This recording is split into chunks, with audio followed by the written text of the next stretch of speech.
Hello, কি অবস্থা সবার? কেমন আছো? ভুলে আমার পাবলিক আইডি দিয়ে আমি আমার আইডি থেকে লাইভে চলে গেছিলাম, খেয়াল করি নাই। তো কেমন আছো তোমরা সবাই? তোমরা যারা অ্যাড হইছো তারা একটু জানাও আমার অডিও এবং ভিডিওটা ক্লিয়ার আছে কিনা। আমরা প্রথম ক্লাসে কি পড়ছিলাম বলো তো? আমরা প্রথম ক্লাসে ন্যারেশন পড়ছিলাম, ন্যারেশনের ফার্স্ট লেকচারটা পড়ছিলাম। আজকে আমরা সেকেন্ড লেকচারটা পড়বো, ঠিক আছে? আমরা আজকে সেকেন্ড লেকচারটা পড়বো। তো তোমরা একটু লাইভে জানাও যে সবকিছু ঠিকঠাক আছে কিনা, আমার অডিও ভিডিও ক্লিয়ার আছে কিনা। সেকেন্ড লেকচারটা পড়বো, তো তোমরা একটু লাইভে জানাও। হ্যাঁ, আমি দেখতেছি আমার অডিও এবং ভিডিও একদম ক্লিয়ার আছে। হ্যাঁ নরিন, ওয়ালাইকুম আসসালাম, কেমন আছো ভাইয়া? তো চলো আমরা শুরু করি। আমার তো চোখের সমস্যা, সামনের স্ক্রিনটা একটু বড় করে রাখি যাতে কমেন্টগুলো দেখতে পাই। আচ্ছা, তো আজকে আমরা দেখবো ন্যারেশনের 2 নাম্বার লেকচার। তো আমরা অলরেডি লাস্ট কেসে কি পড়ছিলাম বলো তো? আমরা টাইপ 11 পড়ছিলাম। আমরা টাইপ 11 পড়ছিলাম যে হেয়ার শব্দটা কখন আনচেঞ্জড থাকে, হেয়ার শব্দটা কখন আনচেঞ্জড থাকে। এখন আজকে আমরা পড়বো টাইপ 12 থেকে। টাইপ 12 ভোকেটিভ কেস অথবা প্যারেনথিসিস, ঠিক আছে? ভোকেটিভ কেস অথবা প্যারেনথিসিস থাকলে আমরা কিভাবে সেটাকে চেঞ্জ করব। এখন তোমরা আমাকে বলো, ভোকেটিভ কেস অথবা প্যারেনথিসিস এই জিনিসটা কি তোমরা জানো? ভোকেটিভ কেস অথবা প্যারেনথিসিস কি? আচ্ছা, ভোকেটিভ কেস মানে সম্বোধন কারক। ভোকেটিভ কেসের যদি আমরা বাংলা বলি যে ভোকেটিভ কেসের বাংলাটা কি, বাংলাটা সম্বোধন কারক। আচ্ছা, সম্বোধন কারক বা পদ আমার এক্স্যাক্টলি মনে নাই। ধরো সম্বোধন কি বলতো?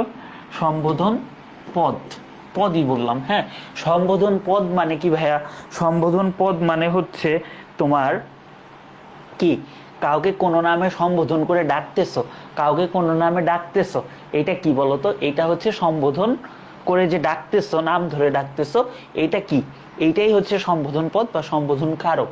যেরকম ধরো বয়েস ডোন্ট মেক এ নয়েস, তাহলে তুমি ছেলেদেরকে ডাকতেছো, কি বলে ডাকতেছো? বয়েস, ঠিক আছে? ছেলেদেরকে এই যে বয়েস নাম ধরে সম্বোধন করতেছো, এটাকেই আমরা বলি ভোকেটিভ কেস। এটাকেই আমরা কি বলি বলতো? Vocative case. এখন ভোকেটিভ কেসের আরো একটা নাম আছে। ভোকেটিভ কেসের আরো একটা নাম প্যারেনথিসিস। ভোকেটিভ কেসের আরো একটা নাম প্যারেনথিসিস। কি রে ভাই এত, ও প্যারেনথিসিস। আচ্ছা, তো এই আমাদের ন্যারেশনে স্পেশালি প্যাসেজ ন্যারেশন করতে গেলে দেখবা এই ভোকেটিভ কেস অথবা প্যারেনথিসিস আসে এবং এগুলাকে আমাদের চেঞ্জ করতে হয়। তাইলে সেম কথা, যখন কোনো সেন্টেন্সের ভিতরে নাউন অথবা নাউন ফ্রেজ ব্যবহার করে কাউকে সম্বোধন করা হয় তাকে আমরা কি ভোকেটিভ কেস অথবা প্যারেনথিসিস বলি। তাহলে students of class 3 sit here. Class 3 বাচ্চারা এখানে বসো, ক্লাস 3 ছেলে মেয়েরা, শিক্ষার্থীরা এখানে বসো। তাহলে ক্লাস 3 ছেলে মেয়েরা, এইটারে আমরা কি বলতেছি বলতো? এইটারে কিন্তু আমরা বলতেছি ভোকেটিভ কেস অথবা আমরা এটারে বলতেছি প্যারেনথিসিস। প্যারেনথিসিস, ওকে। তোমরা ভোকেটিভ কেস অথবা প্যারেনথিসিস জিনিসটা ক্লিয়ার? আচ্ছা, তো এইটা যদি আমাদের থাকে মানে ডিরেক্ট স্পিচে, তাহলে এটারে ইনডাইরেক্টলি এটাকে রিপোর্টিং ভার্বের অবজেক্ট হিসেবে বসাইতে হবে। এখন কথা হইতে পারে ভাই রিপোর্টিং ভার্ব কি? একদম শুরুতেই যেটা থাকে রিপোর্টিং ভার্ব কোনটা ভাই বলো তো? রিপোর্টিং ভার্ব কিন্তু এই যে এইটা, এইটা তোমাদের কিন্তু আমি ক্লাসিফিকেশনে অলরেডি আগের ক্লাসে পড়াইছি যে রিপোর্টিং ভার্ব, রিপোর্টেড ভার্ব এগুলো কোনটা। তো এইটা কিন্তু আমার কি রিপোর্টিং ভার্ব। আচ্ছা, তো রিপোর্টিং ভার্বের অবজেক্টটা কি? রিপোর্টিং ভার্বের অবজেক্ট বলতে রিপোর্টিং ভার্বের ঠিক পরে বসাবা। রিপোর্টিং ভার্বটা যেখানে আছে ঠিক তার পরে বসাবা, এইটাই রিপোর্টিং ভার্বের অবজেক্ট। তাহলে দেখো এখানে কিন্তু দ্য টিচার আস্কড, প্রশ্ন জিজ্ঞাসা করছে বা যাই হোক আমরা আস্কড বসাইছি। এইটা কিভাবে চেঞ্জ হয় রিপোর্টিং ভার্বের চেঞ্জ দেখাইছি। তাহলে ঠিক এইটার পরে আমাদের কি আসবে? ভোকেটিভ কেস অথবা প্যারেনথিসিসটা। এই যে এখানে কি আছে বলতো? এখানে আছে স্টুডেন্টস। তো এখানে স্টুডেন্টস লিসেন টু মি, এই যে শিক্ষার্থীরা আমার কথা শোনো। তাহলে স্টুডেন্টস এইটা কি বলতো? এটা ভোকেটিভ কেস অথবা প্যারেনথিসিস। এটা স্টুডেন্টকে ডাকতেছি, ভোকেটিভ কেস অথবা প্যারেনথিসিস, ঠিক আছে? তো এটা দিলাম the teacher asked students to listen to him. তাহলে বাকি অংশটুকু আমি লিখলাম মিটা হিম কেন হইলো, এটা পড়াইছি। প্রোনাউনগত চেঞ্জ এটা হচ্ছে পড়াইছি, ঠিক আছে। তো এই হচ্ছে আমাদের ভোকেটিভ কেস অথবা প্যারেনথিসিসের যে চেঞ্জটা সেটা। তো তোমরা ভাইয়েরা এটা বুঝতে পারছো কিনা আমাকে জানাও। যদি বুঝতে পারো তাহলে এইটার উত্তর দাও। He said Ragib don't shout. এখন রাগিব কি কারো নাম না, কারো নাম ধরে ডাকছে। যেহেতু কারো নাম ধরে ডাকছে, এটারে আমরা কি বলতে পারি বলো তো? কাউকে সম্বোধন করছে, এটাকে আমরা বলতে পারি না ভাইয়া ভোকেটিভ কেস অথবা প্যারেনথিসিস। এটাকে কিন্তু আমরা বলতেই পারি ভোকেটিভ কেস অথবা প্যারেনথিসিস। আচ্ছা, ভোকেটিভ কেস অথবা প্যারেনথিসিস হইলে আমাদের কাজটা কি? আমরা রিপোর্টিং ভার্বের ঠিক পরে সেটাকে নিয়ে আসব, রিপোর্টিং ভার্বের অবজেক্ট হিসেবে নিয়ে আসব। তাহলে কি এই যে এই রাগিবটারে আমি কই আনলাম বলো তো? এই যে রাগিবটা, এটা কি? এটা তো আমার রিপোর্টিং ভার্বই আছে, এটারে জাস্ট এখানে নিয়ে আসলাম। তো এইটারেই বলছে হচ্ছে রিপোর্টিং ভার্ব, ঠিক আছে, রিপোর্টিং ভার্বের অবজেক্ট। এটারে কি বলতেছি আমরা বলো তো? এটারে বলতেছি রিপোর্টিং ভার্বের অবজেক্ট। তো এইটা যদি ভাই রিপোর্টিং ভার্বের অবজেক্ট হয়, তাহলে বাকিটুকু ডোন্ট শাউট, ডোন্ট শাউট এইটুকুরে নট টু দিয়ে শাউট, নট টু দিয়ে শাউট। ঠিক আছে, ক্লিয়ার? এই পর্যন্ত বুঝতে পারছো বলো তো? টাইপ 12টা বুঝতে পারছো কিনা বলো? টাইপ 12টা বুঝতে পারছো কিনা বলো?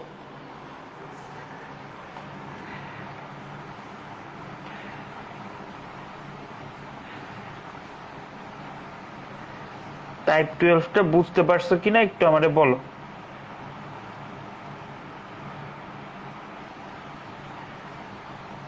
টাইপ 12টা বুঝতে পারছো কিনা জানাও। হ্যাঁ জি ভাইয়া বুঝছি। ওকে, তাইলে এখন এই যে সেইস টু অথবা সেইড টু, এটারে আমরা কি টোল্ড দিতে পারি, ঠিক আছে। এই অংশটুকু যখন আমাদের সেইস টু অথবা সেইড টু থাকবে, ওইটারে আমরা কি দিতে পারি? ডিরেক্ট থেকে যখন ইনডিরেক্টে নিব তখন ওইটা টোল্ড দিয়ে করতে পারি, ঠিক আছে। আচ্ছা, তো কিরকম আসলে দেখো তো। Ragib said to Kamal I am going to abroad soon. Rajib Kamal রে বলছে যে আমি খুব দ্রুত অ্যাব্রোড যাব বা বিদেশ যাব। তাইলে এই সেইড টুরে তুমি কি দিয়ে রিপ্লেস করতে পারো বলো তো? এইটারে তুমি হচ্ছে কি দিয়ে? টোল্ড দিয়ে রিপ্লেস করতে পারো। বা এইটারে, এই যে এটারে ঠিক এইটা একটা লেখার স্টাইল, বুঝছো? এইটা হচ্ছে স্টাইলিস্টিক্সের একটা ওয়ে, বা এটা হচ্ছে একটা ওয়ে। এভাবে আমি এই জিনিসটারে আগে রাখছি, কিন্তু এই জিনিসটা না পরেও চলে যাইতে পারে। এখন পরে গেলে কিরকম হবে দেখো, পরে গেলে জিনিসটা হবে এরকম, I am going to abroad soon. দিলাম দিলাম তারপর একটুকু কি দিলাম? Rajib said to Kamal, Rajib said to Kamal. তো এইটা একটা ওয়ে। তো অনেক প্যাসেজ ন্যারেশনে দেখবা যে এই অংশটুকু এইভাবেও লেখা আছে, আবার এইভাবেও লেখা আছে, কিন্তু জিনিসটা সেম, জিনিসটা হচ্ছে সেম, ঠিক আছে। তো এখন এইটারে কি করবা বলো তো? এই সেড টু মিকে তুমি রিপোর্টিং ক্লসে যদি ইচ্ছা করো এটা এমনিও রাইখা দিতে পারবা, সেড টু মি এটাও রাইখা দিতে পারবা। অথবা এই সেড টুর পরিবর্তে আমি কি আনতে পারবো বলো তো? এই যে সেড টু যে আছে, এই যে সেড টু, এইটার পরিবর্তে আমি টোল্ড আনতে পারবো। এটার পরিবর্তে কি আমি টোল্ড আনতে পারবো, এবং বাকিটুকু সেম, বাকিটুকু সেম। এই জায়গাটায় এই স্লাইডটার দুইটা উদ্দেশ্য। এক হচ্ছে তোমাকে স্টাইলিস্টিক্সটা বোঝানো, যে এটা এখানেও বসতে পারে, এখানেও বসতে পারে। আর সেড টু থাকলে তুমি টোল্ড দিতে পারবা, তুমি টোল্ড দিতে পারবা। এখন রিপোর্টিং ভার্ব তো তোমাদের মনে প্রশ্ন জাগতে পারে, ভাইয়া খালি সেড টুই দিব, টোল্ড কি দিব না?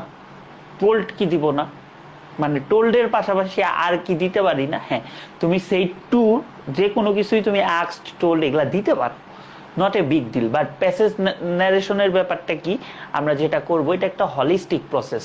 হলিস্টিক প্রসেস মানে কি ভাইয়া? তোমার সব কিছু দেখবে, তোমার পুরো প্যাসেজটা পড়বে। যেহেতু টিচার তোমার পুরো প্যাসেজটা পড়বে, সেহেতু একটু ডিফারেন্ট লেখার চেষ্টা করবা।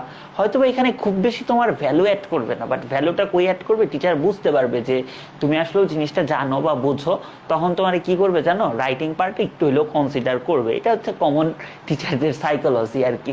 তো এখন টেলের পরে আমরা আরো বিভিন্ন ধরনের রিপোর্টিং ভার্ব ব্যবহার করতে পারি। আসলেও ন্যারেশন জিনিসটা কি বলতো? ন্যারেশন জিনিসটা হচ্ছে মনের কথা। ন্যারেশন জিনিসটা হচ্ছে মনের কথা। তো মনের কথা তুমি যে কোনোভাবেই প্রকাশ করতে পারো, তুমি যেটা বুঝছো সেটাই তুমি প্রকাশ করতে পারো, এটা কিন্তু কোনো বিগ ডিল না। যেরকম তুমি যদি বুঝো যে তোমাকে কেউ কোনো কিছু স্বীকার করছে, অ্যাডমিট দিতে পারো। তোমার কেউ কোনো কিছু ব্যাখ্যা করছে, এক্সপ্লেইন দিতে পারো। এখানে যে লিস্টটা আছে জাস্ট একবার পড়ে রাখবা। বা তোমার সাথে কেউ রাজি হইছে, এগ্রি দিতে পারো। বা তোমারে কেউ রেসপন্স করছে, রিপ্লাই করছে, মন্তব্য করছে, রিমার্ক করছে, এইভাবে তুমি হরেক রকমের এটা ব্যবহার করতে পারো। ঠিক আছে? সো এটা একবার আমরা রিডিং করে রাখবো, এটা রিডিং করে রাখবো এবং মনের ভাব বোঝা সাপেক্ষে আমরা উত্তর করব। মনের ভাবটা বুঝে আমরা উত্তর করব। যেরকম ধরো আমি কিছু এক্সাম্পল দিই। এই যে আমাদের সেইটটাকে আমরা রিফিউজড দিতে পারি। এখন রিফিউজড মানে কি? রিফিউজড মানে কিন্তু হচ্ছে প্রত্যাখ্যান করা। এখন এখানে তোমরা একটা জিনিস শিখে রাখো, কাজে লাগবে। রিফিউজ ভার্সেস রিজেক্ট, দুইটার মানেই তো প্রত্যাখ্যান করা, তাই না? তাইলে দুইটার মধ্যে পার্থক্যটা কি? রিফিউজ মানেও প্রত্যাখ্যান করা, রিজেক্ট মানেও প্রত্যাখ্যান করা। তাহলে রিফিউজ আর রিজেক্টের মধ্যে পার্থক্য কি? রিফিউজ ধরো তোমার কেউ না করছে ফর দ্য টাইম বিং, আচ্ছা এখন না করছে, ভবিষ্যতে হ্যাঁ করলেও করতে পারে, রাইট? ভবিষ্যতে যদি হ্যাঁ করে করতে পারে, একটা ন্যূনতম পসিবিলিটি হইলেও আছে। আর রিজেক্ট মানে তোমার সারা জীবনের জন্য রিফিউজ করে দিচ্ছে, অর্থাৎ ওইখানে আর তোমার সেকেন্ড কোনো চান্স নাই। তো এইটাই হচ্ছে আমাদের রিফিউজ আর রিজেক্টের মধ্যে পার্থক্য। খুব মজার একটা পার্থক্য, এটা জেনে রাখো, কাজে দিবে। হ্যাঁ, আচ্ছা। তাইলে ডিরেক্টে ধরো এই যে তোমার বললাম না স্টাইলিস্টের ব্যাপার, যে এটা আগেও দিতে পারি পরেও দিতে পারি। টিনা বলছে কি, টিনা বলছে এটা কিন্তু আমি ইচ্ছা করলে টিনা সেট এখানেও দিয়ে দিতে পারতাম। আই এম নট রিডিং, তার মানে কি টিনা অস্বীকার করছে। টিনা কি করছে? অস্বীকার করছে বা রিফিউজ করছে। বা আমি এখানে রিপোর্টিং ভার্ব হিসেবে কি ব্যবহার করতে পারি ভাইয়া? রিপোর্টিং ভার্ব হিসেবে কিন্তু আমি এটা ব্যবহার করতে পারি। রিপোর্টিং ভার্ব হিসেবে আমি রিফিউজ ব্যবহার করতে পারি। তাহলে Tina refuse to read, Tina পড়তেছে যে সেটা অস্বীকার করছে, যেটা টিপিক্যাল টপাররা করে। সিলেবাস শেষ কিন্তু বলে যে আমার কোনো কিছুই শেষ না। আমিও এই আইরনিগুলো করতাম, বাট এবার পরীক্ষার আগে আসলেও বাকি পড়ে গেছে অনেক কিছু। চলো, আচ্ছা। তো এখানে দেখো দুইটা ওয়ে আছে, রিফিউজ টু রিড এটা দিয়েও বলতে পারো, বা এটা হচ্ছে আমাদের টিপিক্যাল নিয়ম। মাত্র আমরা যেটা পড়ে আসছি বা আমরা সবসময় যেটা পড়তেছি সেটা হচ্ছে টিপিক্যাল রুল। ঠিক আছে? তো আমরা এটা একটু দেখে রাখবো, আশা করি হয়ে যাবে। আবার তুমি সেইটকে অ্যাডমিট দিয়েও রিপ্লেস করতে পারবা, যখন হচ্ছে কোনো কিছু স্বীকার করা বোঝাবে। অ্যাডমিট বলতে এখানে কি ভাই? কোনো কিছু স্বীকার করা অর্থে এখানে তোমরা কি অ্যাডমিটও বসাইতে পারবা। I made a mistake said Rina, Rina কি বলছে? সে একটা ভুল করছে। এটারে কি ইচ্ছা করলে এখানেও বসাইতে পারতাম, তাই না? স্টাইলিস্টিক্সের ব্যাপার। তো মানে শৈলী তত্ত্ব, মানে কিভাবে সাজাচ্ছ জিনিসটা হচ্ছে অনেকটা এরকম। তো এখন দেখো সে একটা মিস্টেক করছে, এটা কি সে স্বীকার করছে না? সে কি এটা স্বীকার করছে না? তাহলে স্বীকার করা অর্থে কি আমরা অ্যাডমিট বসাইতে পারি না? তো এখানে সেইটের পরিবর্তে আমরা সেইটকে কি দিয়ে রিপ্লেস করতে পারি? আমরা কিন্তু অ্যাডমিট দিয়ে রিপ্লেস করতে পারি। এই জিনিসগুলো দিলে মানে কোয়ালিটি বাড়ে আর কি লেখার, মানে এটা করার। তাহলে কি রিনা অ্যাডমিটেড, দেখছো রিপোর্টিং ভার্ব হিসেবে অ্যাডমিটেড আসছে, অ্যাডমিটেড হার মিস্টেক্স। ওকে, তারপর ধরো সেইটকে আমরা কি করতে পারি বলতো? আমরা এগ্রিড দিয়েও রিপ্লেস করতে পারি। এগ্রিড মানে কি? কোনো কিছুতে রাজি হওয়া, রাজি হওয়া বোঝাইতেও কিন্তু আমরা এগ্রিড ব্যবহার করতে পারি। যেরকম দেখো, alright I want talk about football, তার মানে সে রাজি হয়েছে যে সে ফুটবল নিয়ে আর কোনো কথা বলবে না। তাইলে ভাই যেহেতু রাজি হয়েছে, সো এখানে আমাদের যে সেইট আছে এটারে কিন্তু আমরা এগ্রিডে নিতে পারি। এখন বলতে পারো ভাই এগ্রিড কেন আসছে? পাস্ট টেন্স, তাই পাস্ট টেন্সকে রিপ্লেস করতে আমরা পাস্ট টেন্সে বসাইছি। তাহলে কি বলতো, এই পার্টটারে কি আমরা সামনে নিয়ে যাব? স্টাইলিস্টিক্সের ব্যাপার বললাম। তাহলে কি he agreed not to talk about football, সে ফুটবল নিয়ে কথা বলতে না, মানে ফুটবল নিয়ে সে কথা না বলার জন্য রাজি হয়েছে। তো এইভাবে তোমরা বিভিন্নভাবে ইউজ করতে পারবা। আমি জাস্ট তোমাদেরকে এই কি করলাম, এটা আচ্ছা প্যারা নেই, ঠিক হয়ে যাবে। তো তোমরা এটারে আরো এটা নিজেরা প্র্যাকটিস করবা, এই স্লাইডটা নিজেরা প্র্যাকটিস করবা। এটা কি প্র্যাকটিস নিজেরা করবা? এই যে এই স্লাইডটা পুরাটা দেখো কোন সময় এনকারেজিং ডিনাইড বসে, এই জিনিসগুলো নিজেরা একটু প্র্যাকটিস করবা। এটা কি, এটা হচ্ছে HW হোমওয়ার্ক, ঠিক আছে? এটা নিজেরা প্র্যাকটিস করবা। আচ্ছা, তো এখানে কিন্তু আরো আছে, এটাও কিন্তু কি আমাদের হোমওয়ার্ক, দেখছো? হোমওয়ার্ক কিন্তু অনেক। HW মানে কি? হোমওয়ার্ক। কেউ কেউ এটা কি বানাইছে বলো তো? থাক, আমি আর বললাম না। এখন এতক্ষণ তো আমরা অ্যাসার্টিভ সেন্টেন্স বা এগুলা পড়ছি, এখন আমরা পড়বো হচ্ছে তোমার কি বলতো কোয়েশ্চেন অ্যান্সার, মানে কোয়েশ্চেন অ্যান্সার গুলো এগুলা। আচ্ছা কমেন্ট গুলো দেখি। তুমি ক্লাস করছো আব্দুল কায়ুম, তুমি ক্লাসগুলা করো রাইট ফ্রম ভার্ব। আর বোর্ডের জন্য তোমাদের যে 12টা টেন্স আসলো, 12টা টেন্স বলাও ঠিক না, 10টা টেন্স থেকেই ঘুরে ফিরে কোশ্চেন গুলো আসে। তো তুমি ক্লাসে যতটুকু করাইছি অ্যাটলিস্ট টেন্সের পার্টটা বারবার দেখো, ঠিক আছে? দেখবা হয়ে যাবে। ভাইয়া সিনোনিম অ্যান্টোনিম কিভাবে পড়বো? সামনে প্রি টেস্ট HSC 25। আচ্ছা সিনোনিম অ্যান্টোনিমের জন্য দেখি আমি একটা প্র্যাকটিস শিট তোমাদেরকে দিয়ে দিবনি, তোমরা প্র্যাকটিস শিটটা পড়ো। আমার ইচ্ছা আছে সিনোনিম অ্যান্টোনিম নিয়ে অনেকগুলা ভিডিও বানানোর, বুঝছো? একাডেমিক টু অ্যাডমিশন গ্রুপেও পোস্ট দিয়েছিলাম, আসলে সময় হয়ে ওঠে না, আর বিভিন্ন কারণে মন মানসিকতাও ভালো নাই, আসলেও করা হচ্ছে না। সমস্যা নাই, আমি তোমাদেরকে পিডিএফটা দিয়ে দিবনি, তোমরা একটু একটু করে পড়ো। এবং ওই পিডিএফটা আমি বলবো টাকা দিয়ে পড়তে আসছো কেউ শেয়ার করো না কোনো জায়গায়, মানে কারোর সাথেই শেয়ার করার দরকার নেই। কারণ ওগুলা মানে ওই জিনিসটা কি আমি তোমার বলি, বিগত যত HSC পরীক্ষার প্রশ্ন আছে, তুমি আমার কথাটা বুঝছো, যত HSC পরীক্ষার প্রশ্ন আছে, যত ঢাবি মেডিকেল DU JU সবগুলার প্রশ্ন একসাথে আছে, সবগুলো একসাথে আছে। সো ওই শীটটা পড়লে তোমার একাডেমিক অ্যাডমিশন সব কভার হয়ে যাবে। আমি গ্রুপে আপলোড দিয়ে দিবনি। আর বই ভাই, বই তো শেষ, বের করতে পারতেছি না, এই ঝামেলা ওই ঝামেলা, ঝামেলার উপরে ঝামেলা, বুঝছো ভাইয়া? ক্লাসের এতগুলা রুলস তো মনে থাকে না, এখন প্র্যাকটিস তো করতে হবে ভাইয়া। প্র্যাকটিস না করলে কেমনে মনে থাকবে বলো? এখন তোমরা এক নিউটনিয়ন বলবিদ্যা 35 ঘন্টা 40 ঘন্টা করে পড়তেছো, এবং ওটা লেজিট পড়াটা।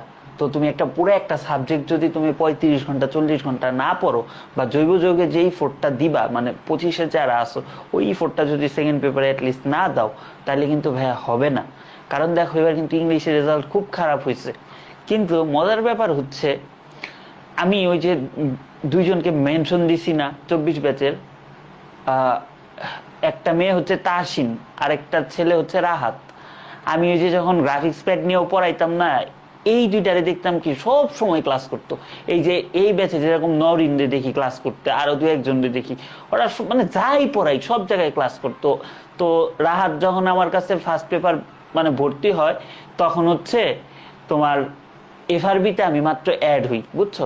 তো আমি দেখতাম এই ছেলেটা FRB-র প্রত্যেকটা ক্লাস করে, প্রত্যেকটা ক্লাস করে রাত্রে এসে আবার আমার ক্লাসটা করে। এবং এই ছেলেটা সম্ভবত 177 পাইছে, তারপর তাহসিন মেয়েটা হচ্ছে 180 পাইছে। দেখো রেজাল্টের এত কিছু হয়েছে, ওরা কিন্তু ঠিকই পাইছে। ব্যাড লাক, ঠিক আছে, ব্যাড লাক 1%, বাট 90% কিন্তু হার্ড ওয়ার্ক, ঠিক আছে? 99%ই হার্ড ওয়ার্ক। তো ওরা কিন্তু হার্ড ওয়ার্ক করছে, আমার নিজের চোখে দেখা। এবং আমি খুবই আশাবাদী এই দুজন খুবই ভালো করবে, খুবই ভালো করবে। সো তোমরা একটু এরকম রেগুলার হও, বুঝছো? রেগুলার হইলে দেখবা অনেক ভালো করতেছো। FRB-তে বহুত স্টুডেন্ট আছে, বহুত স্টুডেন্ট FRB-তে লাস্ট টাইমে যে গ্রামার পড়াইছি 180-র উপরেও পাইছে, যারা রেগুলার ছিল পড়ছে, বুঝছো? তো একটু রেগুলারিটি মেনটেন করো, পড়ো। এবং এই জিনিসগুলোর কি গুরুত্ব বুঝছো, আশেপাশে পড়তে গেলে তখন বুঝবা যে ভাইয়া যা পড়াইছে বা পড়ায় গুরুত্ব আছে, গুরুত্ব আছে। বা অ্যাডমিশনে যখন পুরা গ্রামার কোর্সটা শেষ করবা, ফার্স্ট পেপার কোর্সটা শেষ করবা, তখন যখন মেডিকেলের কোশ্চেন ব্যাংকটা হাতে নিবা, ঢাবির কোশ্চেন ব্যাংকটা হাতে নিবা, যখন দেখবা যে ভাইয়া ক্লাসেই কোনো না কোনো ফাঁকে কোনো না কোনো ভাবে পড়ায় দিছে, তখন জিনিসগুলা ফিল করবা যে আসলে কতটা আগায় গেছি আমরা, বুঝছো? সো একটু রেগুলার হও, পড়াশোনা করো, পারবা, সমস্যা নেই। আচ্ছা দেখো, অনেক মোটিভেশনাল কথাবার্তা বললাম, বলা ঠিক না, আমি এই ধরনের কথা বলি না। যাই হোক, কোশ্চেন করলে রিপ্লাই দিলাম আর কি। আচ্ছা চলো এখন আমরা এইটা দেখি যে ডিরেক্ট স্পিচকে ইনডাইরেক্ট স্পিচে রূপান্তরের ক্ষেত্রে যে ধরনের জেনারেল রুলগুলা মানে আছে, যে ধরনের রুলসগুলো আছে ওই ডিরেক্ট স্পিচকে ইনডিরেক্ট ফর্মেও মানে ওই সেম রুলসগুলাই, বুঝছো, সেম রুলসগুলাই, যে তোমার এখানে যে রুলসগুলা আছে মানে এতক্ষণ যে রুলসগুলা পড়ছো কোশ্চেন অ্যান্সারেও সেম রুলসগুলা, খালি কিছু চেঞ্জ আছে, কিছু টেকনিক্যাল জায়গায় চেঞ্জ আছে। আর আগের যে চেঞ্জগুলো, ধরো টেন্সের বদল, প্রোনাউনের বদল, টাইম থাকলে ওই যে দিস থাকলে দ্যাট হয়, বা হেয়ারের কিভাবে চেঞ্জ হয়েছে, বিভিন্ন অ্যাডভার্বিয়ালগুলার যে চেঞ্জ, ঠিক আছে, ওই জিনিসগুলা হচ্ছে আমরা ঠিকই থাকবে। এখন এগুলা তো ভাই আগের মতোই সব থাকলো, তাই না? তাহলে আমরা নতুন কি শিখবো? কোশ্চেনের ক্ষেত্রে নতুন আমি যা শিখবো সেইগুলো আসলে আমরা দেখি। আচ্ছা, তো প্রথম কথা হচ্ছে আমাদের ডিরেক্ট স্পিচে যদি ইন্টারোগেটিভ সেন্টেন্স থাকে এটার আমরা কনভার্ট করব। কিসে কনভার্ট করব ভাই? আমরা অ্যাসার্টিভ ফর্মে কনভার্ট করব। প্রথম কাজ আমরা ইন্টারোগেটিভকে অ্যাসার্টিভ ফর্মে প্রকাশ করব। যেরকম he said where is the post office. এখন এইটা কি আমার ডিরেক্ট ফর্ম না? পুরাটারে আমি কি আনবো? ইনডাইরেক্ট ফর্মে আনবো, ঠিক আছে? তাহলে কি he asked where the post office was. তার মানে কি এইটারে আমি কি করছি ভাই বলো তো? আমার রুলস কিন্তু সব ঠিক আছে, আমার রুলস সব ঠিক আছে, খালি আমি এটারে কি করছি? অ্যাসার্টিভটারে, সরি ইন্টারোগেটিভটারে অ্যাসার্টিভে করছি। মানে ইন্টারোগেটিভ রে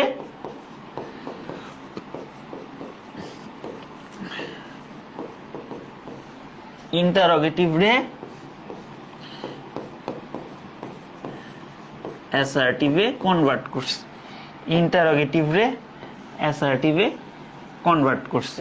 আচ্ছা, এখানে আরেকটা জিনিস খেয়াল রাখো, অক্সিলারি ভার্বটা এটা কই বসছে বলো তো? এটা আমি তোমাদের লিখে দিই, বুঝছো? এটা সবসময় মাথায় রাখবো।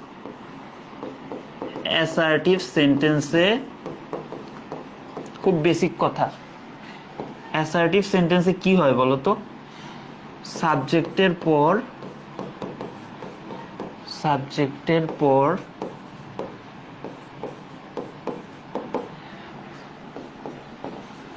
ভার্ব অথবা অক্সিলিয়ারি ভার্ব বসে, ঠিক আছে? ভার্ব অথবা অক্সিলিয়ারি ভার্ব কই বসে বলো তো? সাবজেক্টের পরে বসে অ্যাসার্টিভ সেন্টেন্সে। আর ইন্টারোগেটিভ সেন্টেন্সে কি সাবজেক্টের আগে বসে। দেখছো, সাবজেক্টের আগে বসতেছে, সাবজেক্টের আগে বসতেছে, বুঝছো? এই জিনিসটা একটু খেয়াল রাখবা, দেখবা কোনো প্রবলেম হচ্ছে না, দেখবা কোনো প্রবলেম হচ্ছে না। একটু কমেন্ট বক্সটা আপডেট করে দিও। আচ্ছা, এখন আরো কিছু স্পেসিফিক রুলস আছে, বুঝছো? ধরো আমার এখানে রিপোর্টিং ভার্বে সে আছে, সেটারে আমি ইচ্ছা মতো কনভার্ট করতে পারি। কিসে কনভার্ট করতে পারি ভাইয়া? আস্ক অথবা ইনকোয়ারে কনভার্ট করতে পারি, আস্ক অথবা ইনকোয়ারে কনভার্ট করতে পারি, ঠিক আছে? যেরকম এখানে সেইড আছে, সেইটারে আমি কিসে নিতে পারি ভাই?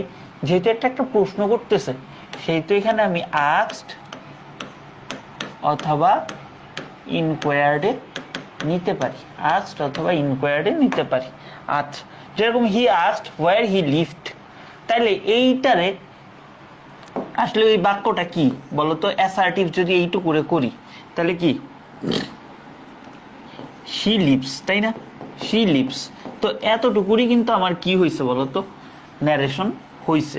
আর হোয়ারটা কি? হোয়ারটা হোয়ারের জায়গায় আছে, সোজা। এটা হচ্ছে কি তোমার থট প্রসেসটা, এটা হচ্ছে তোমার থট প্রসেসটা।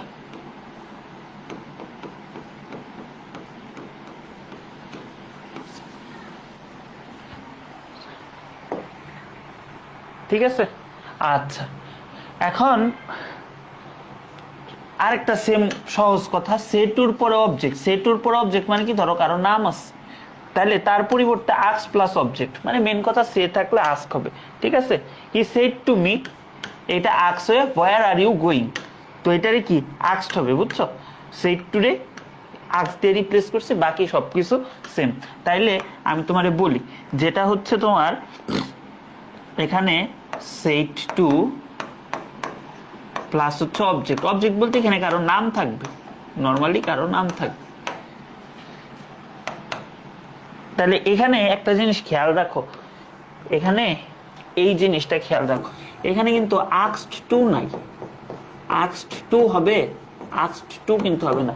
আক্সড এর পরে কিন্তু টু হবে না, এটা কি হবে বলো তো, আক্সড প্লাস অবজেক্ট, আক্সড প্লাস অবজেক্ট।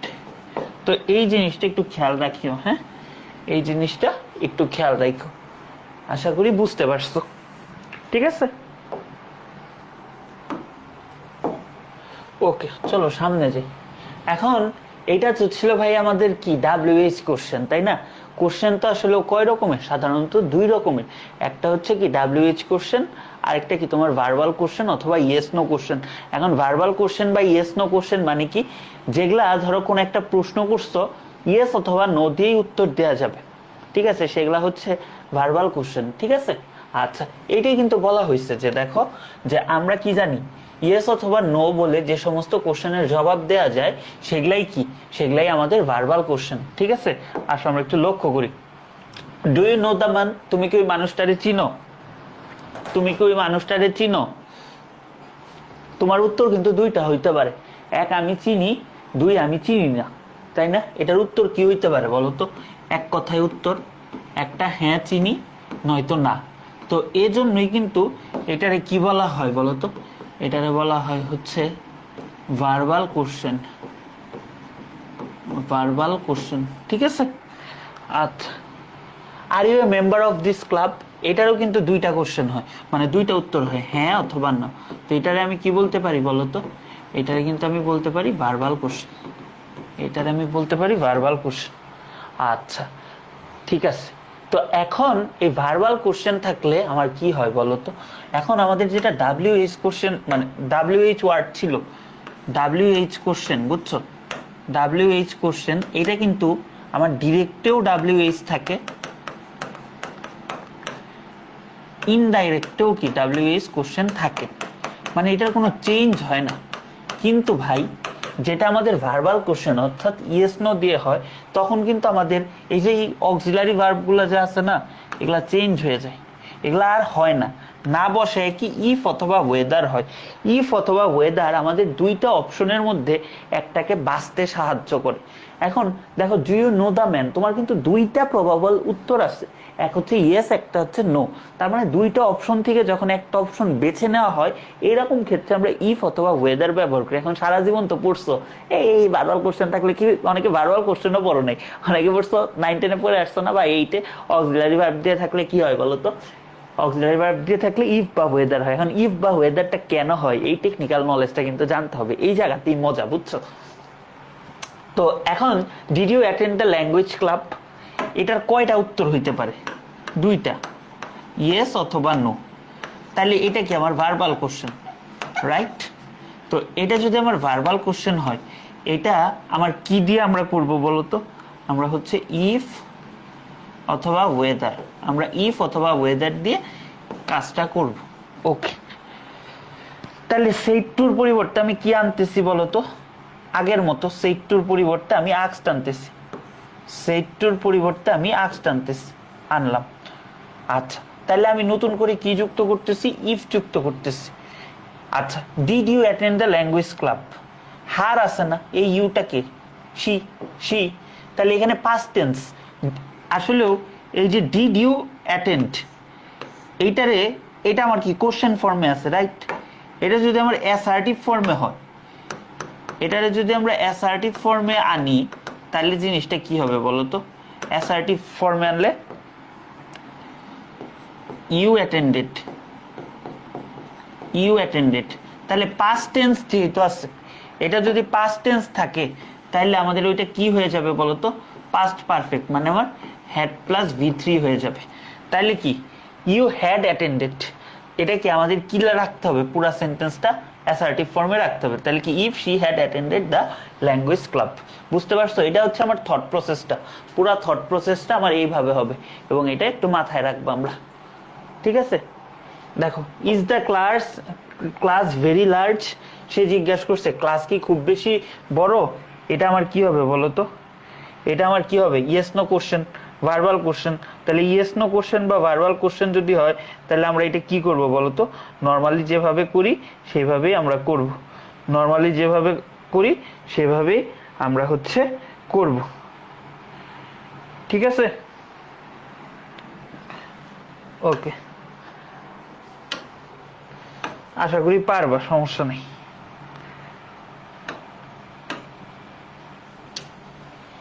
আচ্ছা, এখন একটা প্রশ্ন আসতে পারে, ভাইয়া ইফ কখন ব্যবহার করব, ওয়েদার কখন ব্যবহার করব, তাই না? আচ্ছা, তো প্রথমে কিন্তু তোমাদের কনটেক্সটটা বলছি যে ইফ অথবা ওয়েদার কেন ব্যবহার করা হয়, রাইট? তো ইফ অথবা ওয়েদার কে আমরা ইন্টারচেঞ্জেবলি ব্যবহার করা যায়, অর্থাৎ যেখানে আমাদের ইফ বসার কথা সেখানে আমরা ওয়েদার বসাইতে পারবো, যেখানে ওয়েদার বসানোর কথা সেখানে আমরা ইফ বসাইতে পারবো। আচ্ছা, তো এখন একটা ছোট পার্থক্য আছে, যেখানে আমার কোনো চয়েসের ব্যাপার আছে, দুইটা জিনিসের মধ্যে আমি একটা চয়েস করব বা আমার একটা প্রেফারেন্সের ব্যাপার আছে, আমি একটা জিনিসকে প্রাধান্য দিব, যেখানে আমার একটা চয়েসের ব্যাপার আছে অথবা প্রেফারেন্সের ব্যাপার আছে, সেখানে কি বসবে আমাদের বলো তো? সেখানে হচ্ছে আমাদের ওয়েদার বসবে, সেখানে হচ্ছে ওয়েদার বসবে। ধরো তোমার বললে, এই তোমার কি লালটা ভাল লাগে না কালোটা ভাল লাগে, যখন এরকম বলবে যে তোমার লালটা ভাল লাগে না কালোটা ভাল লাগে, যখন এইভাবে বলবে, যখন বলবে এইভাবে যে তোমার লালটা ভালো লাগে না কালোটা ভালো লাগে, তখন তোমার কি বসবে বলো তো? তখন কিন্তু তোমার এইটা বসবে, লালটা নাকি কালোটা, তখন আমাদের ওয়েদার বসবে, ঠিক আছে? এই তোমার চা ভাল লাগে না কফি ভাল লাগে, এখানে কি আমার একটা চয়েসের অপশন চলে আসছে না? এখানে কি আমার একটা চয়েসের অপশন চলে আসছে। সো যেহেতু আমার একটা চয়েসের অপশন চলে আসছে ভাইয়া, যেহেতু একটা চয়েসের অপশন চলে আসছে, সেই তো আমার এখানে কি হবে বলো তো? সেই তো আমার এখানে ওয়েদার হবে, সেই তো আমার এখানে একটা ওয়েদার হবে। যেহেতু আমার এখানে চয়েসের ব্যাপার আসছে, সেই তো আমার এখানে ওয়েদার হবে, আমার এখানে ওয়েদার হবে। She said, are you reading a drama or a novel? এখানেও কি আমার চয়েসের ব্যাপার আসছে, একটা ড্রামা পড়ো না একটা নোভেল পড়ো, এখানেও কি আমার একটা চয়েসের ব্যাপার আসছে। যেহেতু আমার একটা চয়েসের ব্যাপার আসছে, সেই তো কি আমার এটা ওয়েদার হবে, সেই তো আমার এটা কি ওয়েদার হবে, ঠিক আছে? আমার অপশন থাকলে একটাও পড়তাম না, ড্রামা নোভেল এগুলা যারা পড়ে তারা মহাপুরুষ। বলো, বুঝতে পারছো তোমরা? এই পর্যন্ত বুঝতে পারছো? বলো তো এই পর্যন্ত বুঝতে পারছো কিনা? এখন একটা স্পেশাল টাইপ দেখাই, বুঝছো? একটা স্পেশাল টাইপ দেখাই, প্যাসেজ নারেশনে হচ্ছে বুঝতে হয়। তো এই জিনিসটা কি ভাইয়া জানো? মনের কথা বোঝা। এই জিনিসটা হচ্ছে মনের কথা বোঝা, যে ইয়েস নো কোশ্চেন দিয়ে অনেক সময় তোমার রিকোয়েস্টও বোঝানো হয়, বুঝছো? তুমি কাউকে রিকোয়েস্টও করতে পারো, যখন এটা কি মানে বুঝবা, মানে সেন্টেন্স পড়ে বুঝতে হবে। বলবা ভাই মানুষের মনের কথাই বুঝি না, সেন্টেন্স পড়ে বুঝবো না। সেন্টেন্সের মনের কথা বুঝতে হবে, মনের কথা বুঝলে ন্যারেশন অনেক সহজ, ঠিক আছে? আচ্ছা দেখো, I said to them, could you please donate some money to our club? তোমরা কি আমার ক্লাবে বা আমাদের ক্লাবে কিছু মানি ডোনেট করতে পারো? কুড ইউ প্লিজ, এইটা কিন্তু আমার কি বলতো পোলাইট রিকোয়েস্ট ফর্ম। এতটুকু দিয়ে কি বলতো আমার পোলাইটলি রিকোয়েস্ট করা হয়েছে, আমার পোলাইটলি কি রিকোয়েস্ট করা হয়েছে। তো এরকম পোলাইটলি রিকোয়েস্ট করার ক্ষেত্রে আমরা কি ব্যবহার করি বলতো? আমরা হচ্ছে এখানে এগুলা নাই না, জাস্ট রিকোয়েস্টেড বসায় দিলাম, এইটারে এটা দিয়ে রিপ্লেস করে দিলাম, এটাকে এটা দিয়ে রিপ্লেস করে দিলাম। She said to me, will you please shut the door? সে আমাকে বললো তুমি কি এটারে ডোরটারে শাট বা মানে দরজা বন্ধ করে দিবা? তাহলে কি উইল ইউ প্লিজ দিয়ে এটা কি আমার কি বোঝাইছে? আমার এটা বোঝাইছে পোলাইট রিকোয়েস্ট, আমার এটা বোঝাইছে পোলাইট রিকোয়েস্ট। তো এরকম পোলাইট রিকোয়েস্ট বোঝাইতেই কিন্তু আমরা এই জিনিসটা ব্যবহার করি। তাহলে she requested me two shut the door, special type ছিল, আশা করি বুঝতে পারছো। বলো তো তোমরা এই পর্যন্ত ক্লিয়ার কিনা? এই পর্যন্ত ক্লিয়ার থাকলে WH কোশ্চেনের আর কয়েকটা প্যাটার্ন দেখাবো। এই পর্যন্ত কি তোমরা ক্লিয়ার?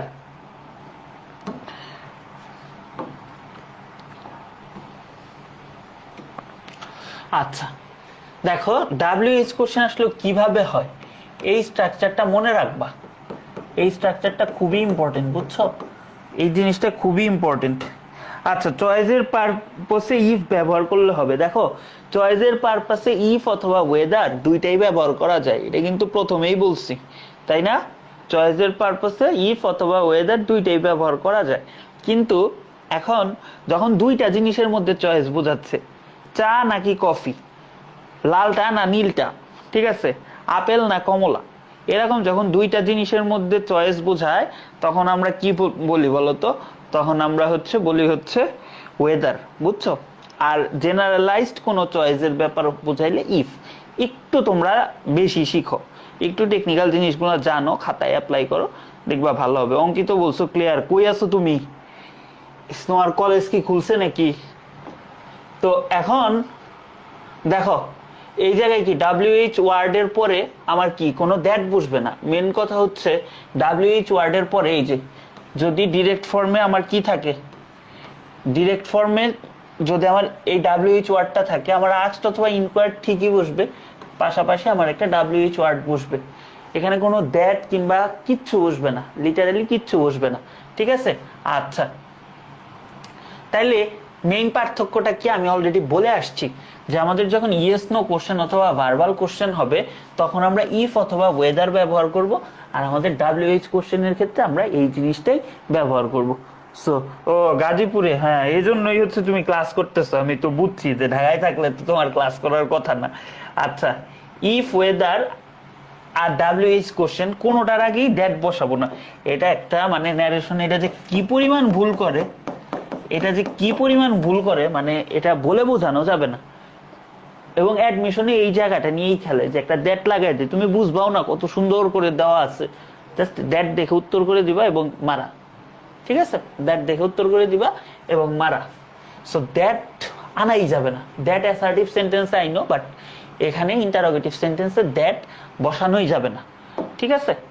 দেখো, how are you, the teacher asked me, teacher আমাকে জিজ্ঞাসা করছে কি বলতো, তুমি কই, বা তুমি কেমন আছো, রাইট? তুমি কেমন আছো, তাহলে কি স্টাইলিস্টিক্স এর ব্যাপার বলছি, এটার কি আমি সামনে আইনেও বসাইতে পারতাম, বসাইছি already. Ask me how I was, কোনো দ্যাট বসছে? নো দ্যাট, ঠিক আছে? She said to me why are you getting nervous, তুমি নার্ভাস কেন হচ্ছ? এখানে কি আমার দেখছো কোনো দ্যাট বসছে? কোনো দ্যাট বসে নাই, ঠিক আছে? ওকে, আশা করি বুঝতে পারছো। চলো আমরা সামনে আগাই একটু।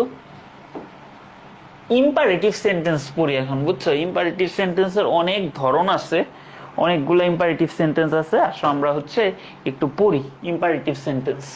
আচ্ছা, ইম্পারেটিভ মানে কি বলতো? কোনো কিছুর আদেশ, উপদেশ, এই জাতীয়, ঠিক আছে? আদেশ, উপদেশ, এই জাতীয় কথাগুলা কে আমরা ইম্পারেটিভ সেন্টেন্স বলি। তোমরা পড়ে আসছো অলরেডি ইম্পারেটিভ সেন্টেন্স। তো আরেকটা ভালো কথা, এই ন্যারেশনের ক্লাসটা করলে তোমার মেডিকেল ঢাবি যা আছে সবকিছু কভার হবে। অ্যাডমিশনের ন্যারেশনের বাইরে কিছু আসবে না, এটার বাইরে তোমার কিচ্ছু পড়া লাগবে না। আচ্ছা, আর একটা প্রশ্ন অনেকে করবা যে ভাই আপনি তো খালি ডাইরেক্ট থেকে ইনডাইরেক্ট দেখাচ্ছেন, ইনডাইরেক্ট টু ডাইরেক্ট করতে বললে কি করবো? এটা তোমার নিজের প্র্যাকটিস করতে হবে। আমি তো এখন আবার রিভার্স রুল সবগুলার পড়াইতে পারবো না, তোমার নিজের প্র্যাকটিস করতে হবে। কয়েকটা বোর্ডে কিন্তু আসছে, সো এই জিনিসটা একটু খেয়াল রাখো, বা কলেজগুলোতে আসতে পারে। আচ্ছা, আর এই যে নটরডেমের যারা আসছো তারা ফার্স্ট পেপারের কিছু কুখ্যাত চ্যাপ্টার আছে, যেরকম আমাদের সময় ছিল লাঞ্ছন। তো লাঞ্ছন গল্পটার ন্যারেশন থেকে প্রায় আসতো। তো এরকম তোমার কয়েকটা প্যাসেজ আছে, ঠিক আছে, ফার্স্ট পেপার বইয়ের। ওই প্যাসেজগুলার ন্যারেশনগুলা দেখে রাখো, বা স্যাররা যখন ক্লাসে পড়ায়, স্যাররা যখন বলে, ওগুলো একটু খেয়াল রাখো, বুঝছো? ওই জায়গাগুলা থেকে বেশ মানে সিচুয়েশন ওয়াইজ ন্যারেশন চলে আসে, ওগুলা কিন্তু এটার মধ্যে ইনক্লুডেড না, তো এই জন্যই বলে রাখলাম। আচ্ছা, এখন ইম্পারেটিভ সেন্টেন্সে ফার্স্ট চেঞ্জটা আসে কোথায় বলো তো? ফার্স্ট চেঞ্জটা আসে রিপোর্টিং ভার্বে। তাহলে রিপোর্টিং ভার্ব হিসেবে সে আছে, কিন্তু ইম্পারেটিভ সেন্টেন্স আমার আসলে কি বোঝায়? কোনো কিছু অর্ডার দেওয়াকে বোঝায়, বা অ্যাডভাইস করা, রিকোয়েস্ট করা, সাজেশন করা। সো এই যে মনের ভাব অনুসারে আমরা এগুলা ব্যবহার করতে পারি। আমরা মনের ভাব অনুসারে এগুলা বসাবো, ঠিক আছে? মনের ভাব অনুসারে বসাবো। ওকে, আসো কিভাবে বসাবো আমরা দেখি একটু। আচ্ছা, এখানে আমি তোমারে বলি, এখানে পারসন স্পোকেন টু মানে কি, যাকে বলা হয়েছে। হি সেড টু মি, এখানে কারে বলা হয়েছে এটা কিন্তু বলা নাই, বুঝছো? তার মানে এটা বলা থাকতেও পারে, নাও বলা থাকতে পারে। আচ্ছা দেখছো এখানে বলা নাই, এখানে কি বলা আছে? বলা নেই। এখানে কি বলা আছে? কারে বলছে এটা কিন্তু বলা আছে, person spoken to me.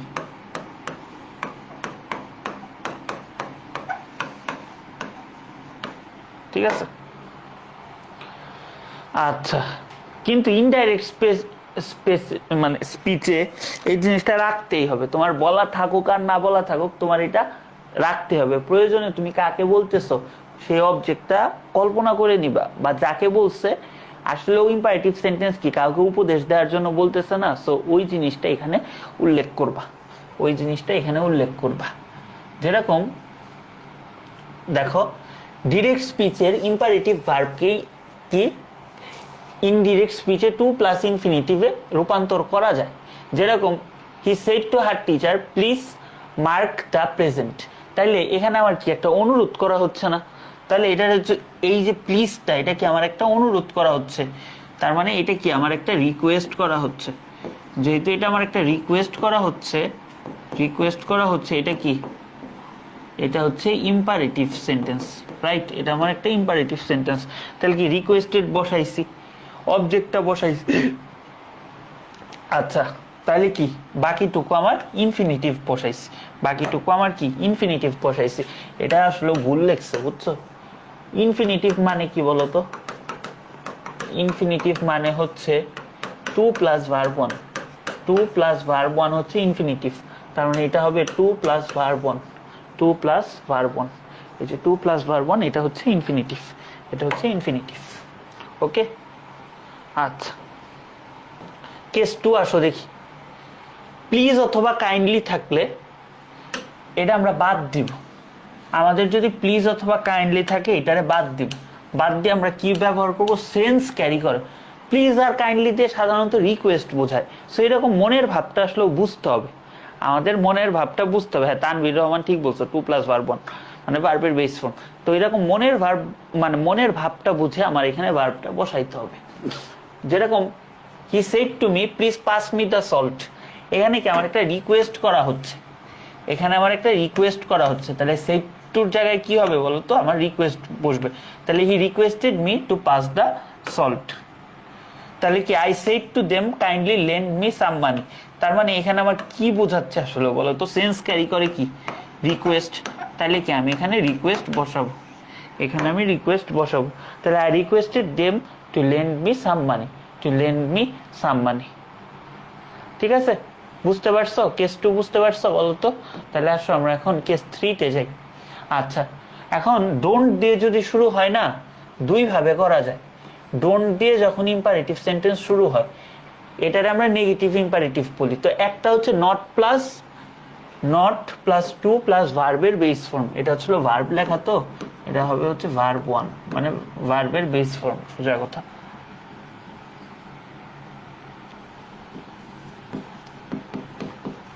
Base form, ভার্বের বেস ফর্ম। ঠিক আছে, কিরকম? He said don't shout at me, সে কি বলছে? আমার উপর শাউট না করতে। তাহলে এটা আমার কি হবে বলো তো? নট টু শাউট এট হিম। কারণ কি আমরা কি বলছি ভাই? এই যে দেখো তো, not to plus verb one, not to plus verb one.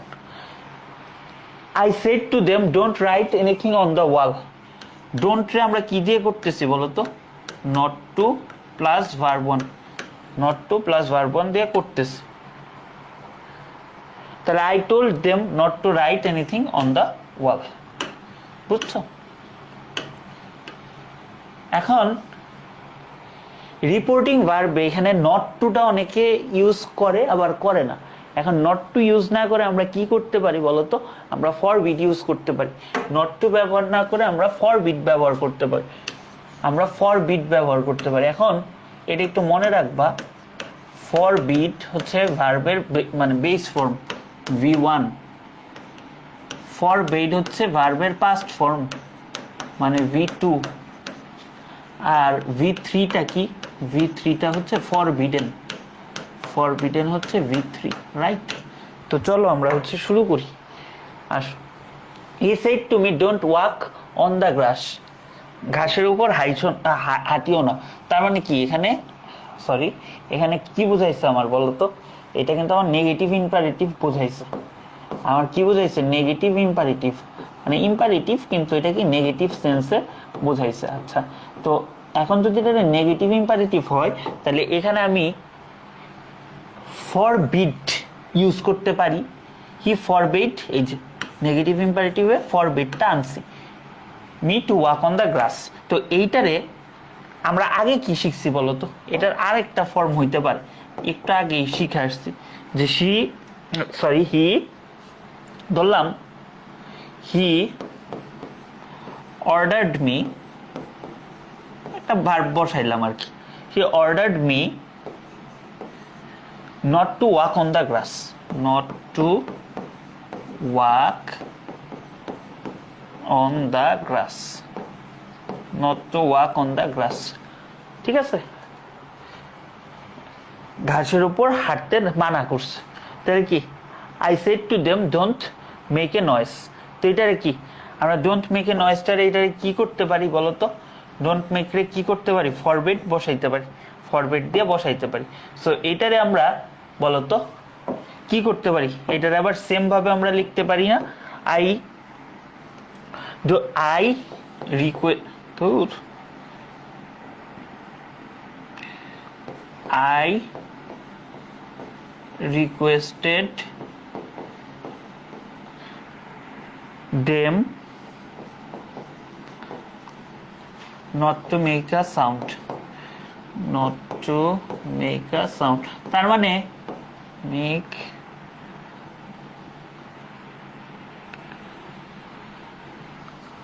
a sound। তার মানে ভাই এটা কি বোঝাইছে আলটিমেটলি বলো তো? তুমি দুই ভাবেই করতে পারো। এখন ফরবিড যদি বসাও না, এখানে কিন্তু আর কোনো নট নাই, দেখছো? ফরবিডের পরে কিন্তু কোনো নট নাই, বাট এখানে যদি তুমি আলাদা একটা ভার্ব বসাও এখানে কিন্তু নট দিতে হবে। এইটুকুই পার্থক্য। ফরবিড নিজেই নেগেটিভ, ফরবিড কি নিজেই নেগেটিভ, এজন্য আর এক্সট্রা করে নেগেটিভ দিতে হয় না। এজন্য কি রে এসি অটো,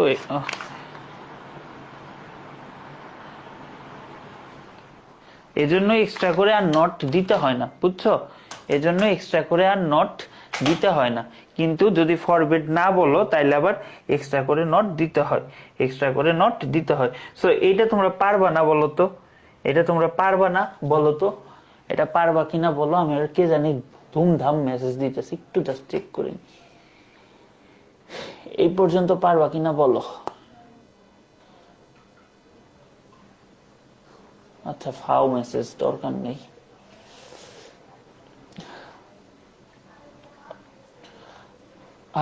ফরবিড হবে কি? হ্যাঁ, আচ্ছা, ফরবিড হচ্ছে ভার্বের প্রেজেন্ট ফর্ম, ভার্বের পাস্ট ফর্ম হচ্ছে ফরবেড, আর ভার্বের পাস্ট পার্টিসিপল ফর্ম হচ্ছে ফরবিডেন। ঠিক আছে? আচ্ছা, তো এখন এই জায়গায় সেইড আছে না, এটা কি আমার একটা রিপোর্টিং ভার্ব। সেইডটা কি আমার একটা রিপোর্টিং ভার্ব। তাহলে রিপোর্টিং ভার্বটা কি V2 তে আছে না, এজন্য কিন্তু এটা V2 তে হইছে, এজন্য V2 তে হইছে। আর ফরবিড মানেই মানা করে দেওয়া, না করে দেওয়া, তাইলে কিন্তু আমার এক্সট্রা করে আর একটা নট বসানো লাগে নাই। কিন্তু এইখানে এইখানে কিন্তু আমি কোনো জায়গায় এই যে আই রিকোয়েস্ট বসাইছি, আমি কি এই জায়গায় নেগেটিভ কোনো কথা বলছি না, সেন্টেন্সটা নেগেটিভ, তাই হচ্ছে এখানে একটা নেগেটিভ বসছে। এই নিয়মেই ফরবিড দিয়েও করা যাবে, ওই নিয়মেও করা যাবে। অঙ্কিত এখন বুঝতে পারছো কিনা জানাও। আচ্ছা আচ্ছা, বাকিরা বলছো ই আসছে, মানে ই কি? ও আচ্ছা আচ্ছা আচ্ছা, ফরবিড হচ্ছে প্রেজেন্ট ফর্ম আর ফরবিড হচ্ছে পাস্ট ফর্ম। আশা করি এখন বুঝতে পারছো। তো এখন চলো হ্যাড বেটার। তো যখন হ্যাড বেটার কিন্তু অলরেডি পড়ায় আসছি, কই পড়ায় আসছি বলতো? স্পেশাল ইউজে পড়ায় আসছি, একদম ফার্স্ট ক্লাস স্পেশাল ইউজে পড়ায় আসছি। আচ্ছা, তাহলে হ্যাড বেটার যুক্ত বাক্যকে ইম্পারেটিভ কিভাবে করব? আচ্ছা, হ্যাড বেটার আসলে আমার কি বোঝায় বলতো? হ্যাড বেটার মূলত আমার কি বোঝায়, আমার কোনো সাজেশন বোঝায়, আমার কোনো সাজেশন বোঝায়, ঠিক আছে, বা আমার কোনো অ্যাডভাইস অথবা মানে কি সাজেশন দিতে আমি কি ব্যবহার করি, হ্যাড বেটার ব্যবহার করি। আচ্ছা, তাহলে আমরা যখন ডিরেক্ট স্পিচে হ্যাড বেটার থাকে তখন ওইটাকে আমরা বাদ দিয়ে বাকি অংশকে আমরা ইম্পারেটিভ হিসেবে ট্রিট করি, ঠিক আছে, এবং রিপোর্টিং ভার্ব হিসেবে আমরা অ্যাডভাইস ব্যবহার করি। কারণ কি, ওই যে বললাম, মূলত আমাদের পরামর্শ দেওয়ার জন্য আমাদের হ্যাড বেটার ব্যবহার করা হয়। আর হ্যাড বেটারের পরে কি বসে বলতো, হ্যাড বেটারের পরে আমাদের কি বসে, ভার্বের বেস ফর্ম বসে। এই ফরবিট বানান ভুল হইছে, কই কই ফরবিট বানান ভুল হইছে? ও আচ্ছা আচ্ছা আচ্ছা আচ্ছা, ও হ্যাঁ হ্যাঁ হ্যাঁ, ওটা দিয়ে নিতে পারো, এই তো বুঝতে পারছো তোমরা, প্যারা নাই ওটা।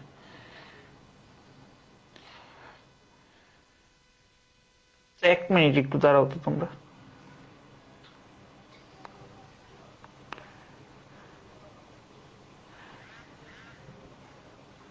না ঠিকই আছে, ফরবিট বানান এইটাই হবে, ফরবিট বানান এইটাই হবে। এখানে আমি ভুলে একটা দিছি, কি করব বলো, দিন রাত্রে তোমাদের আজাইরা ভুলের কমেন্ট, ভাইয়া কেমন আছেন, ভাইয়া এনরোল হতে চাই, হতা চাই, এই চাই ওই চাই, এগুলা দেখতে দেখতে আমার বানানের সেন্সটা নষ্ট হয়েছে। অনলাইনে এসে যদি আমার একটা ক্ষতি হয় সেটা হচ্ছে আমার বানানের সেন্সটা নষ্ট হয়েছে। তোমাদের দোষ দিয়ে লাভ নাই, কতিপয় বিখ্যাত লোকজন নিজেদের ক্লাস না অন্যদের ক্লাস কতিপয় গ্রুপে লিখে রাখে one short class, one short class, কি ক্লাস, ওয়ান শর্ট ক্লাস। তো তোমরা কি চাও 25-এর যারা আছো তারা কি আমার এই ওয়ান শর্ট ক্লাস চাও? আমার একাডেমিক ক্লাসে যারা আছো এই জিনিস যদি চাইছো, মাইর হবে মাইর, এই জিনিস তোমাদের জন্য না। ওয়ান শট যদি কোনোদিন দেই, ওয়ান শট, ঠিক আছে, ওয়ান শট যদি কোনোদিন দেই যারা হচ্ছে কোনো কিছুতে নাই তাদের জন্য, তোমাদের যা দিছি তোমরা ওয়ান শট নিতে পারবো, ওয়ান শট করার কিছু নাই, ঠিক আছে। আচ্ছা তাহলে আসো আমরা একটু দেখি। He said to me, you had better see a doctor. You had better see a doctor. তার মানে কি, হয়তো তোমার শরীরটা খারাপ, এজন্য কি তুমি একটা অ্যাডভাইস দিচ্ছ, তো অ্যাডভাইস দিচ্ছ, একটা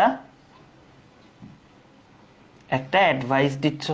তো এই অ্যাডভাইস নাউনটারে কি আমি এখানে অ্যাডভাইসড নিয়ে আসে পড়বো, এখানে আমি অ্যাডভাইসড নিয়ে আসে পড়বো, টু সি এ ডক্টর, ঠিক আছে। The doctor said you had better not work hard, ঠিক আছে, আপনার হার্ড ওয়ার্ক করা উচিত না। তাহলে কি এখানে আমি অ্যাডভাইস দিয়ে কি দিচ্ছি বলো তো, অ্যাডভাইস দিয়ে আমি বলে দিচ্ছি যে তার হার্ড ওয়ার্ক করা উচিত না, তার হার্ড ওয়ার্ক করা উচিত না। বুঝতে পারছো? বলো তো বুঝতে পারছো কিনা। এখন এই তিনটা একটু দেখে রাখি। মাস্ট, শুড, অট টু যুক্ত ইম্পারেটিভ থাকলে, আসলে মাস্ট অট টু এগুলা দিয়ে বাধ্যবাধকতা বোঝায়, শুড দিয়ে উচিত এই অর্থে বোঝায়। সো বেসিক্যালি এগুলা দিয়ে আমাদের কি বোঝানো হয় বলতো, কাউকে উপদেশ দেওয়ার জন্য, কাউকে অ্যাডভাইস দেওয়ার জন্য আমরা এগুলা ব্যবহার করি, ঠিক আছে। তো এখন এগুলা কিভাবে ব্যবহার করি আসো আমরা দেখি। He said you must give up smoking, এটা আসলে আমার কি বোঝাইছে বলতো, উচিত, বা আমার এখানে একটা অ্যাডভাইস বোঝাইছে। সো যেহেতু এটা একটা অ্যাডভাইস বোঝাইছে, সো আমি এখানে অ্যাডভাইস দিয়ে, এখন তুমি যদি মনে করো ভাই এটা তো সাজেশন টাইপও লাগতেছে, এটা তো সাজেশন টাইপও লাগতেছে, এখানে কি আমি সাজেশন শব্দটা ব্যবহার করতে পারবো না? হ্যাঁ, এখানে কিন্তু তুমি সাজেশন শব্দটাও ব্যবহার করতে পারবা। এখানে তুমি কি দিতে পারবা বলো তো, এখানে তুমি সাজেস্টেডও দিতে পারবা, এখানে তুমি সাজেস্টেডও দিতে পারবা। আচ্ছা, I said to him you should take some exercise everyday, তোমার প্রতিদিন কিছু এক্সারসাইজ করা উচিত। এইটাও কিন্তু তোমার একটা অ্যাডভাইস অথবা সাজেশন বোঝাচ্ছে। সো এখানে অ্যাডভাইসের পরিবর্তে তুমি কি দিতে পারবা বলো তো, তুমি কিন্তু এখানে সাজেস্টেড দিতে পারবা।